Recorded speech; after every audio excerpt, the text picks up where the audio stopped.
अस्सलाम वालेकुम हाज़रीन ऐं नाज़रीन। ड्रामा सीरियल दुलाब जी ज़बरदस्त ऐं ख़ुशख़बरी ऐं नेक्स्ट एपिसोड जी पूरी मालूमात तव्हांखे ॾींदासीं हिन हिकिड़े नंढड़े वीडियो में। जी हाँ दोस्तों मां तव्हांखे ॿुधाईंदो हलां, तव्हां इन सोच में हूंदो, इन इंतज़ार में हूंदो त मंसूर खान पंहिंजे हथनि में हथियार कॾहिं खणंदो। जीअं हुन रबनि जे हिसाब सां ज़हर ज़िंदगी में हथियार खयां हुया ऐं दुश्मन खे टांडा ॾिना हुई। आख़िर में हुनजो कमु ख़राबु थियो, लेकिन शुरू में हुन धुआं कढिया दुश्मन जा। अहिड़ो रूप तव्हां ॾिसणु चाहियो था मंसूर खान जो, कॾहिं उहो ईंदो उहो मां तव्हांखे ॿुधायां थो इन नंढड़े वीडियो में।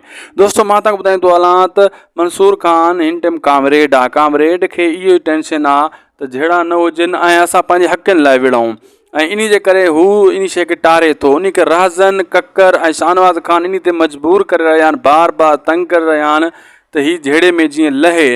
लेकिन मंसूर खान पंहिंजे शैतान खे बि त रोकियो वेठो आहे। लेकिन उहो सीन कॾहिं ईंदा दोस्तों? उहो सीन ईंदा 3-4 स्पेल में, जॾहिं मंसूर खान खे सफ़ा ई तंग करे छॾींदा दुश्मन। पोइ हू हथनि में हथियार खणंदो, फ़िलहालु न खणंदो। पोइ दुश्मन खे हू ॾींदो टांडा। इहे जेका दुश्मन हिन खे ज़लील करे रहिया आहिनि, इन्हनि खे अहिड़ो सिधो कंदो जो हीउ यादि कंदा। ऐं ड्रामे जो थोरो रुख बि चेंज थींदो वञे थो दोस्तों। तव्हां ॾिसो न, हिकु साइड थींदो वञे थो कामरेड खां थोरो दुश्मनी ॾांहुं ड्रामो फिरी रहियो आहे।